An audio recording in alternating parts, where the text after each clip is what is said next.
Welcome to Okaloosa Eye on Crime, and on this month's show, we're going to be not only looking at some current cases, but we're also going to be looking at some cold cases. And of course, as always, local law enforcement needs your help to help track down some of these fugitives that are on the run.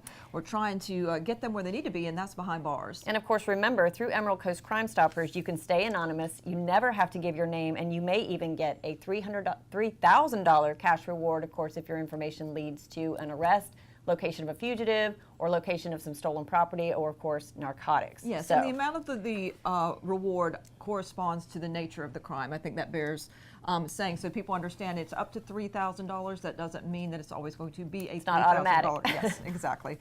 And moving to our first case, which is out of the Walton County Sheriff's Office, they're continuing to work with the Alabama Police Department, the Covington County District Attorney's Office, and even the FBI on the whereabouts of a teenager who disappeared more than 2 decades ago. Kimberly Raymer was only 17 when she went missing from the home of her father on August 15, 1997. Her car was found parked outside the home, and her purse, keys, and wallet were all found in her room, along with all of the shoes she owned. There were signs of a possible struggle in her bedroom. Kimberly was a 5'4" white female with brown hair, brown eyes, weighing about 130 pounds, and today she would be in her late 30s. Yeah, and you know that family's still holding out hope that somebody out there might have some information. Of course, remember, yeah, you can remain anonymous if you contact Crime Stoppers. Now, next up, the Crestview police are seeking information in a shooting that left 1 man dead and 1 wounded. They were called to a shots fired call at Cash's Lounge, located on Furdon Boulevard, about 2:30 in the morning back on April 6th. Now, when they arrived, they found 39-year-old Pernell Thomas had been shot and killed, and another man had been grazed by a bullet. Now, an off-duty officer was working at a detail, was patrolling the parking lot when the shooting actually occurred, and ended up actually getting in a foot chase with the suspect. But one was unable to catch him, so of course, Crestview Police Department, anybody with information right now, they don't have any suspects or a motive for the shooting. So anybody with information, of course, you can contact the Crestview Police Department or anonymously Emerald Coast Crime Stoppers. And here's something you don't see every day. Walton County deputies searching for a man wearing what I would call a bad wig, cashing checks that were stolen during smash and grab car burglaries. Deputies believe the individual was involved in multiple smash and grab burglaries in 3 jurisdictions here in the Panhandle. On April 7th, 3 separate victims reported their vehicle windows broken by a window punch on J.D. Miller Road in Santa Rosa Beach. In one, a diaper bag was stolen with the victim's at his driver's license. In another, the victim reported a purse stolen that had been left on the floorboard of the truck, and it contained a pistol and credit cards. And in the third case, a purse was taken with personal checks, gift cards, and credit cards inside. The next day, a man driving a black Nissan Armada attempted to cash one of the victim's checks at Regions Bank in Panama City Beach. The white male suspect was seen on this surveillance video wearing a wig and glasses, and he presented a driver's license stolen from a smash and grab in Panama City.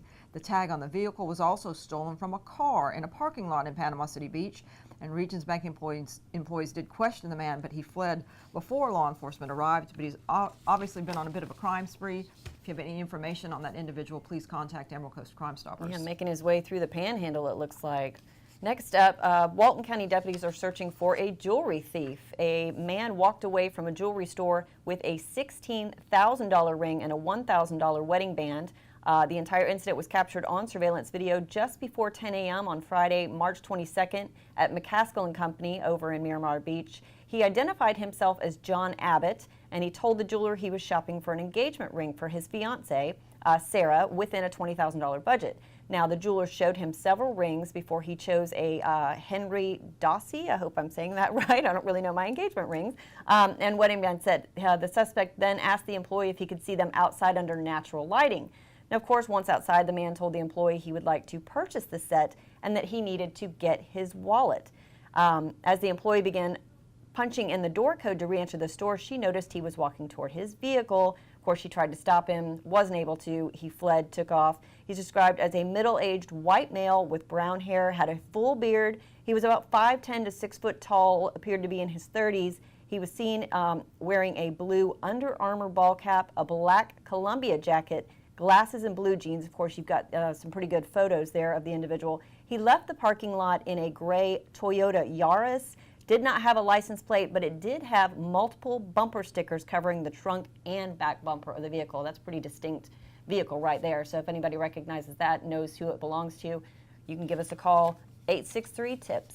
And boy, there's a red flag if someone comes in and says, I want to take this $16,000 ring outside and look at it in natural light. Now you would kind of know, say, that might be something to get up your suspicions. Next, we have a story that pays tribute to a former co-worker at the Okaloosa County Sheriff's Office that recently passed away. Hank Bruns left an amazing legacy, though, through his work ethic, through his kindness, and through his spirit of giving. Yeah, and of course, you know, Hank was also a board member for Emerald Coast Crime Stoppers, worked with us for several years, so not only to the Sheriff's Office, the community, but of course Emerald Coast Crime Stoppers as well. Now, Okaloosa County Lieutenant Jeremy Miller wanted to put something up on the bare walls of the OCSO office space at the courthouse extension, and here is what evolved.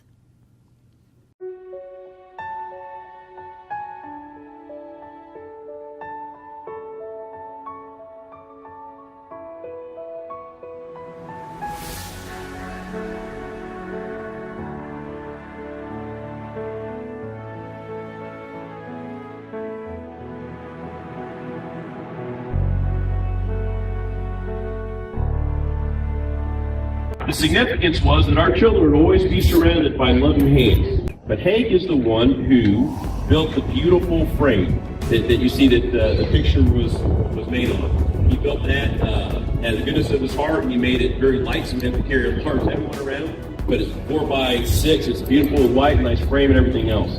So I was going to have Hank come out here when we came to this unveiling, but unfortunately Hank passed away a little while ago. So he can't be with us today. But we do have with us his lovely wife, Sherry, and one of his sons here is Mason.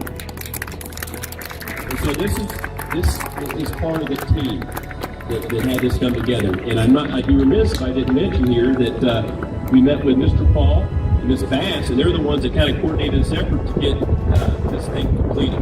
Let's go ahead and unveil it real quick, and then we'll talk about it for a second.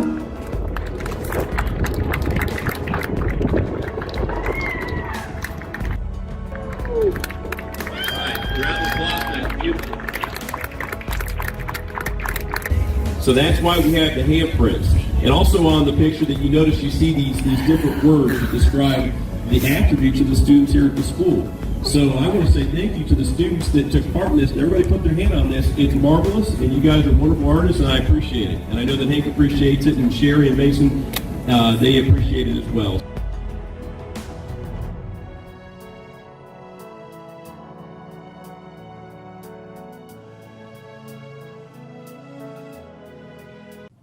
Suffice to say that we all deeply miss Hank Bruns. He was very, very special to everyone here at the Sheriff's Office and across the entire community. Yeah, and of course, Emerald Coast Crime Stoppers, what a legacy he leaves. If you've ever been to one of our crawfish boils for the past 10 years, Hank has always been a smiling face at the crawfish boil. But not only that, if you're not from around here or from out of town, he will show you how to properly eat a crawfish, and he is fabulous at it. So we certainly miss Hank each and every day. Next up, we're going to move to our first list of fugitives as of today's taping date, which is April 18th. We've got Casey Marie Jones on the list. She's wanted for violating probation for charges of burglary, theft, and dealing in stolen property. Her last known address was in Defuniak Springs. But we've got some good news. Deputies are no longer looking for David James Robert Fitzpatrick. He's been located since our last show. The person with 3 first names. Nicholas Lee Bradley, 19 years old, wanted for failure to appear for aggravated assault, last known to live in Fort Walton Beach. A new face this month is William James Barcheski. Hopefully I'm saying that correctly. He's 34 years old. He's wanted for violation of probation for battery on a law enforcement officer or firefighter. He was last known to live on Schneider Drive in Fort Walton Beach. Lachey Monique Cooper is wanted for VOP for burglary and battery, last known to live on Wayne Avenue in Fort Walton Beach. And deputies are still searching for Richard Huey Dixon Jr. He's wanted for violation of probation for burglary, criminal mischief, and theft. His last known address was over on Hollywood Boulevard. Contact Emerald Coast Crime Stoppers if you know where to find Lee Morris Grant, because he's wanted for VOP on charges of battery and child abuse. 33-year-old Joseph Lee Fairchild. He's wanted for violation of probation for aggravated assault. Next up is Phoenix Wendell Jordan. Jordan's wanted for robbery with a deadly weapon and burglary. William Richard Fontenot wanted for burglary and criminal mischief, last known to live on First Avenue in Crestview. And another new face to the show is 31-year-old Jermore Keon Lee. He's wanted for failure to appear for leaving the scene of an accident fleeing and eluding law enforcement, and as well as driving while license suspended or revoked, last known to live in Fort Walton Beach. This case is a Walton County Sheriff's Office case. Ashley Lynn Peacock is wanted for burglary and grand theft. Last known address was in Vernon. And back to Okaloosa County, 32-year-old Tamothy LaCole Hankins. She's wanted for insurance fraud, uttering a forged instrument, and grand theft. Last known to live in Laurel Hill, but I do believe deputies believe she may be in Alabama somewhere. Okay. Keisha Latrell Irby is next on our list. She's wanted for VOP on 2 counts of grand theft. Clayton McCree Copeland, who was last known to live in Destin, he's 47 years old, and he's wanted for violation of probation for providing false information to a pawnbroker and grand theft of a motor vehicle. Now, we're once again on the heels of summer and the big summer crowds. And we want to remind both locals and tourists alike that using the crosswalks across Highway 98 in Destin can definitely save lives, and that's going to apply to pedestrians and to bikers, and motorists need to just stay vigilant. Highway 98 in Destin is a hot spot for pedestrians, and crossing these often super busy lanes can be a challenge. But here's good news. Upgraded pedestrian signs are all along this roadway. From Marlar Bridge to Airport Road, there are 5 mid-block pedestrian crossings with traffic signals and 6 fully signalized intersections with crosswalks. Using one, and using it correctly, can be a matter of life and death. Those of us driving this stretch also need to be vigilant day and night. Whether a local or a tourist, the advice for pedestrians, motorists, and bike riders is the same. Stay sober, stay vigilant, stay alive. And now we're going to go into our second rundown of individuals that law enforcement is hoping maybe you can help us locate. Remember, you can do it 100% anonymously if you contact Emerald Coast Crime Stoppers. And get a cash reward if your information helps lead to an arrest. That would include an arrest of Joseph Aaron Johns. He's wanted for aggravated assault and last known to live on Lloyd Street in Crestview.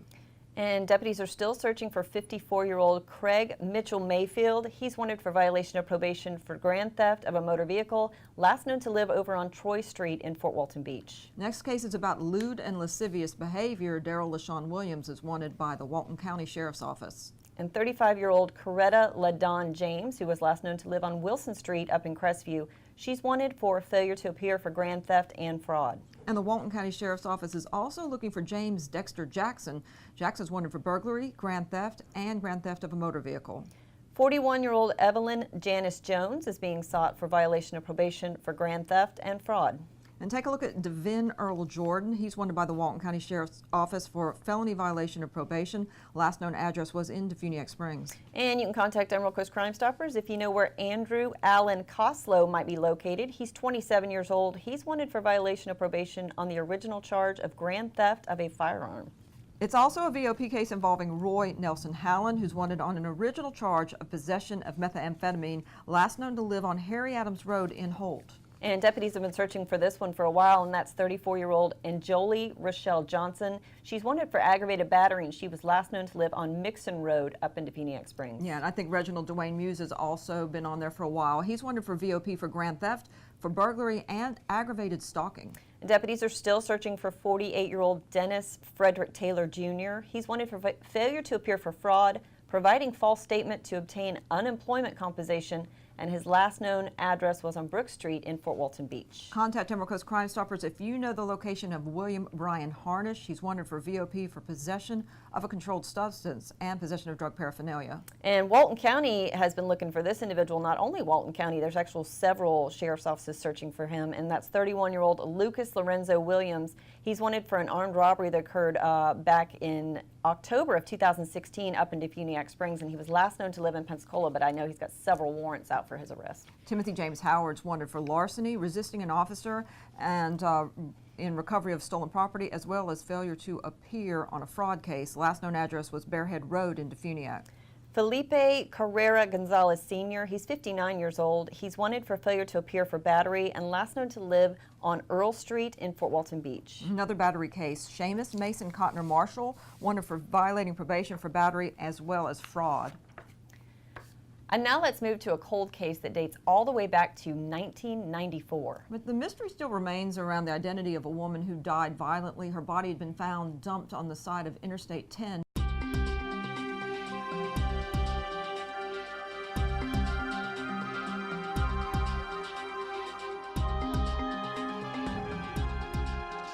Again, because of the badly decomposed body, all we really had was a skeleton. So we had to reach out to forensic artists and things like that to create what they believe she appeared like, what did her face, what her bone structure looked like.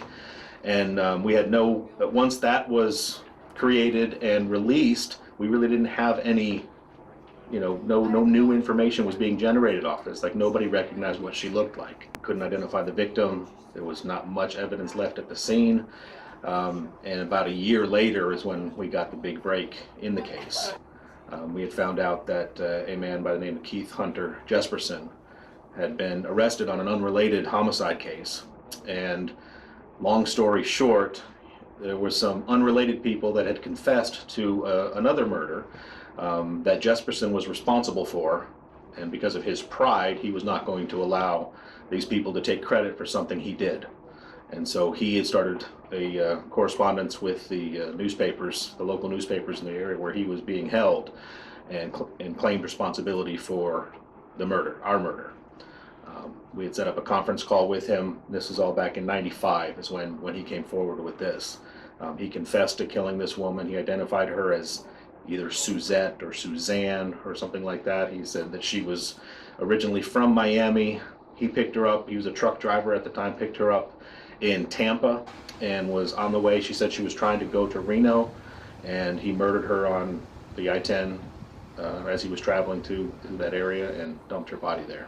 And he gave us very specific information about the crime scene, things that were not released in the media, that we made the determination that he was telling us the truth, that he actually did murder this woman.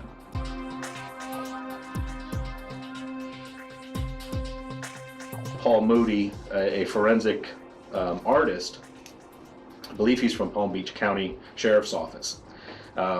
He was working with investigator Dennis Haley, Special Agent Dennis Haley, with the Florida Department of Law Enforcement to try to get an updated picture of it. And just so happens that Jesperson had become a amateur artist in prison, learned how to paint, and so Moody was corresponding with him via snail mail, talking about art and things like that, and he had sent Moody some of his pictures that he had painted, and so Moody was optimistic that he can actually frame what's in his mind artistically, and Jesperson actually volunteered to draw a picture of what he thought this woman looked like, what Suzanne looked like, and did. And so he took that art, and he said on a scale of 1 to 10, Jesperson described this as about a 9 as far as this is what this young lady looked like. So he had taken that art and compared it against the skeleton and created the new full-length photo, if you will, of the artist's representation of what we believe this woman really looked like, including her jewelry, including the dress that she was wearing.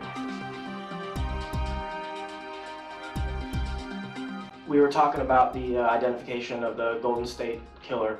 So I reached out to the Florida Department of Law Enforcement, the Chief of Forensic Services, and we kind of talked about it. Unfortunately, that testing only is conducted on the Y chromosome, and the Y chromosome is found in males. And another option that she provided me after we had that conversation was sending the remains off to the University of Texas. From what she was explaining, the University of Texas has a great database. They have world-renowned technology that could possibly aid us in identifying the remains.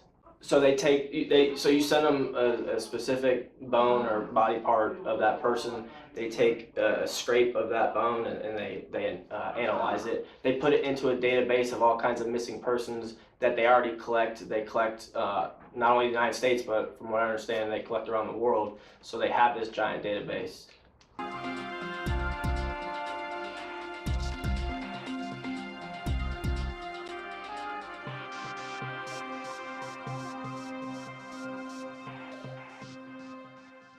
Now we want to talk about a crime that is pretty much an epidemic, not just here, but across the entire country, but it's entirely preventable, and that is car burglaries. That's right, and of course, last month alone, we had just one night in several Destin neighborhoods where not only did we have a stolen vehicle because the car was unlocked, but we had multiple firearms stolen from inside of unlocked cars, and it's such a preventable crime.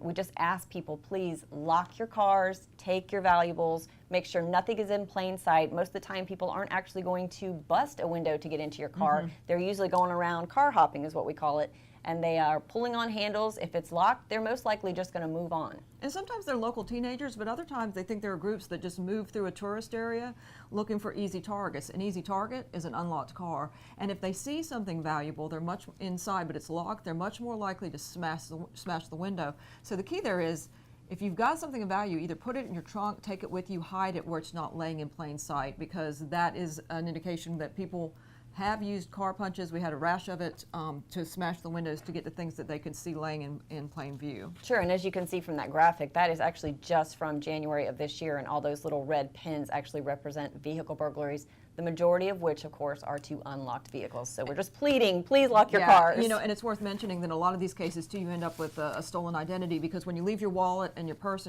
and your personal identification inside, next thing you know, people have stolen your identity, cashed your credit cards, cashed your checks, used your credit cards, cashed your checks. Nightmare. And then, a nightmare for law enforcement and especially for the victim.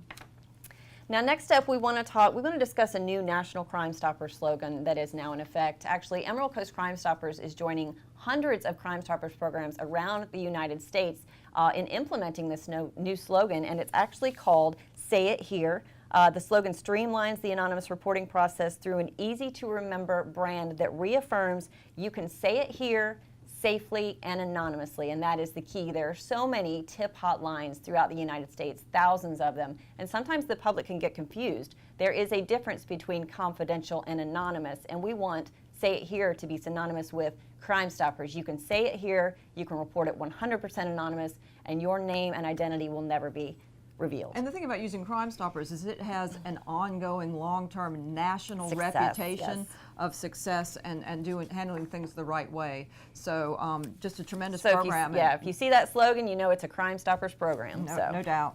We're going to move on now to our third list of fugitives and wrap this up with Leonte and Tania Carey, who's wanted for VOP on an original charge of grand theft. But we are no longer looking for Taylor Nicole Coughlin. She's been located.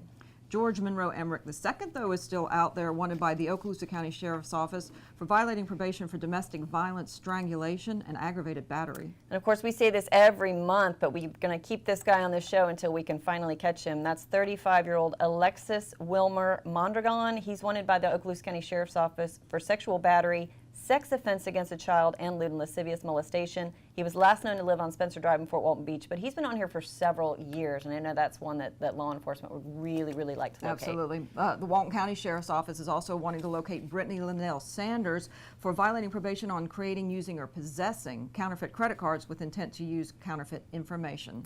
Daniel Lewis Davis, he's wanted for violation of probation for burglary, last known to live up in Crestview. 38-year-old Roderick James Rutterson Jr. is wanted for possession of synthetic narcotics within 1,000 feet of a school and failure to appear on a charge of driving with a license suspended or revoked. He was last known to live on Mooney Road in Fort Walton Beach. Deputies are still searching for 33-year-old Phyllis Elaine Tannehill. She's wanted for violation of probation for grand theft and grand theft of a motor vehicle, last known to live on Bradford Street in Fort Walton Beach. Next person, Samuel Edward Thomas III, last known address was in Shalimar. He's wanted for VOP on original charges of providing false information to a pawnbroker, false imprisonment, and grand theft. And Walton County Sheriff's deputies are searching for 45-year-old James Anthony Williams. He's wanted for violation of probation for possession of a controlled substance, possession of marijuana, and possession of drug paraphernalia. 25-year-old Tyler Lee Andrews wanted for VOP on original charges of grand theft of a motor vehicle and possession of methamphetamine. 42-year-old Tishawn Coward Sr., who was last known to live on Scranton Street in Fort Walton Beach, he's wanted for driving while license suspended or revoked, as well as non-payment of child support. Back to the Walton County Sheriff's Office, Bobby Derone Simmons is wanted for felony violation of probation. Last known address was Wetzel Road in Sampson. Another one wanted out of Walton County is Herbert Samuel Duggar. He's wanted for felony violation of probation. And 24-year-old LaQuinton Rashawn Mitchell, who was last known to live in Milligan, he's wanted for heroin distribution. 45-year-old Lethea Lynette Garcia is wanted for fraud. Garcia swindled a 77-year-old by using a fake letter from a charitable organization, last known to live in Fort Walton Beach. And 33-year-old Eric Dwayne Russell is wanted for burglary and larceny. Lamonte Trevor Powell's wanted for aggravated battery on a pregnant victim. And we're starting to wind down, and that's with 49-year-old Tony Wayne Polland. He was last known to live in Freeport, and he's wanted for failure to appear for criminal mischief, burglary, as well as theft. Trying to track down Erica Alicia Varner for violating probation on a charge of battery on a law enforcement officer. And last but certainly not least is 41-year-old Lawrence Wally Posey. He's wanted for violation of probation for sale of cocaine and marijuana, last known to live on Airport Road out in Destin. And finally tonight, boating safety is one of this area's most critical issues. It is, after all, one of the most popular boating destinations in the country. That's right, and we want to start the boating season with a rundown on some of the things you have to focus on if you want to stay safe out on the water. The main issues that marine enforcement units see out here are violations of posted idle speed zone, no wake signs, and whether it's education or unfamiliarization where people, they're in a hurry to rent the pontoons and the wave runners. And yes, the liveries go over the laws out here and how to read the signs, but you know, vacationers, everybody's excited. They want to get on the PWCs, they want to get on the pontoons, and they want to go out there and have a good time. So a lot of the education and what they're trying to tell them may go in one ear and out the other just because they're ready to get out there and have a good time. So you're constantly telling people slow down. More than anything, the Marine units out here spend more of their time on education rather than citations. Yes, they cite accordingly, but they also educate. Make sure you have enough life jackets. Have your head on a swivel while you're out here operating your vessel. Yes, you're looking out for other vessels, but other vessels may not be looking out for you. Also, if you're going to operate your vessel at night, make sure you have the appropriate safety equipment. Make sure all of your lights are working. Once that sun goes down, it's a different world out here on the water.